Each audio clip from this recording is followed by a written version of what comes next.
279 законов, 50 пленарных заседаний, 13 из них дополнительные. Прошедшая весенняя сессия для Госдумы выдалась самая продолжительная за последние 20 лет. Да и весенней ее сложно назвать. 7 месяцев с января по июль депутаты работали над законопроектами. Это рекорд в новейшей истории российского парламентаризма. Причем поднимались инициативы, которые ждали рассмотрения с 1994 года. Ну а приоритетными стали законы, реализующие послание президента России Федеральному собранию. Дума приняла 44 таких документа. Один из последних – увеличение налога на добавленную стоимость с 18 до 20%. Таким образом, планируется пополнение казны на 600 миллиардов рублей. 630 миллиардов, которые только в условиях 2019 года государство получит от ставки 20% НДС, пойдут на здравоохранение, пойдут на образование и пойдут на инфраструктуру. При этом, когда говорят о том, что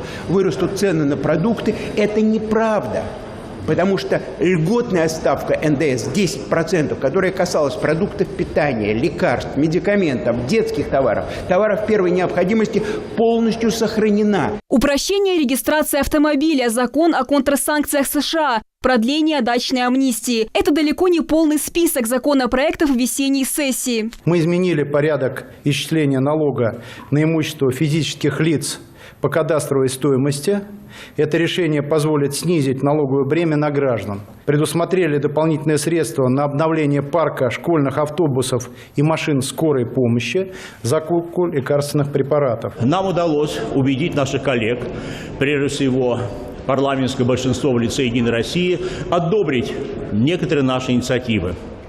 Прежде всего, в первом чтении мы приняли закон о запрете внутрироссийского роуминга. Если говорить о кадровых вопросах, Палата дала согласие на назначение Дмитрия Медведева председателем правительства, а Алексея Кудрина главой Счетной палаты. Главной гордостью весенней сессии, причем для депутатов всех фракций, стало повышение минимального размера оплаты труда с 9489 рублей до 11163 рублей. С 1 мая 2018 года новый закон вступил в силу. За его неисполнение работодателю грозит штраф. Кстати, теперь МРОТ находится на уровне прожиточного минимума. Хотя изначально предполагалось, что сравнять эти показатели удастся только к 2019 году. Впрочем, не все остались до конца довольны. Руководитель фракции «Справедливая Россия» настаивает на почасовой оплате труда. Это и другие дискуссии продолжатся уже в осенней сессии. Все, что требуется в пользу граждан, мы поддержали.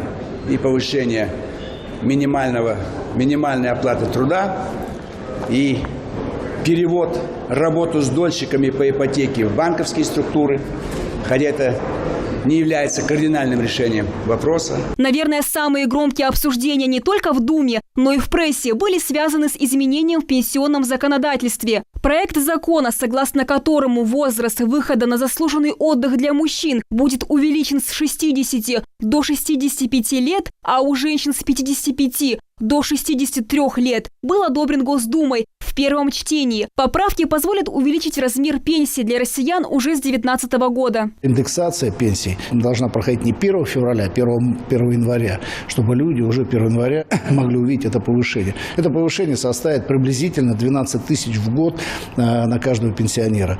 И в рамках обсуждения уже осенью бюджета мы должны увидеть эти цифры. Если сейчас средняя пенсия по стране 14 тысяч, то через 2 года она вырастет до 16, а в 2024 году до 20 тысяч. Правда, не все фракции поддержали инициативу. Против высказалась «Справедливая Россия», а вот КПРФ поддержала проект закона, но с учетом некоторых поправок. Вопросы, не только регулирующие возраст, это вопросы и будущих пенсий, это вопросы и социальной помощи людям, и вопросы трудового законодательства. Нам обязательно нужно обсуждать эти вопросы. И уходить от этого обсуждения не только неверно, это опасно. Второе чтение запланировано на сентябрь. К дискуссии уже сейчас подключились и в Верхней палате Федерального собрания. Создание комфортной жизни пожилым людям нужно сегодня вот в том числе обсуждать эти меры. И чтобы они были прописаны в законах, нормативных актах, чтобы граждане не беспокоились о том, что в 1934 году или там в 1930 году они не смогут найти работу или их досрочно могут уволить. Совет Федерации завершил свою работу почти одновременно с Госдумой. За время весенней сессии сенаторы рассмотрели и утвердили более 70 законопроектов, принятых ранее Госдумой. В числе самых важных – расширение списка лекарственных препаратов для лечения редких заболеваний, которые закупает Минздрав. Теперь, помимо гемофилии, болезни Гaucher, злокачественных новообразований, рассеянного склероза, список пополнит лекарства для гемолитико-умерического синдрома, юношеского артрита и не только. Радует то, что 1500 детей, болеющих тяжелейшими орфанными заболеваниями, теперь будут получать регулярно, своевременно лекарства. Также в Верхней Палате был принят закон об изучении родных языков в школе. Документ предполагает, что теперь в регионах России изучение национальных языков будет проходить только по письменному желанию учеников и родителей. Все это вместе позволит, безусловно, сделать очень важный шаг к тому, чтобы родные языки, которые являются родными, государственными для миллионов граждан нашей страны, получили дальнейшее развитие, и чтобы преподавание родных языков было действительно поставлено на серьезную основу, и мы могли бы укрепить многонациональное единство нашего народа. Эта сессия запомнилась законами, способствующих развитию экономики и решению социальных проблем, а также защитой интересов России на мировой арене. Осенняя сессия обещает быть не менее плодотворной. Правда, для многих депутатов и сенаторов каникулы закончатся раньше осени. Предварительное обсуждение бюджета на будущий год, так называемое нулевое чтение, может начаться уже летом.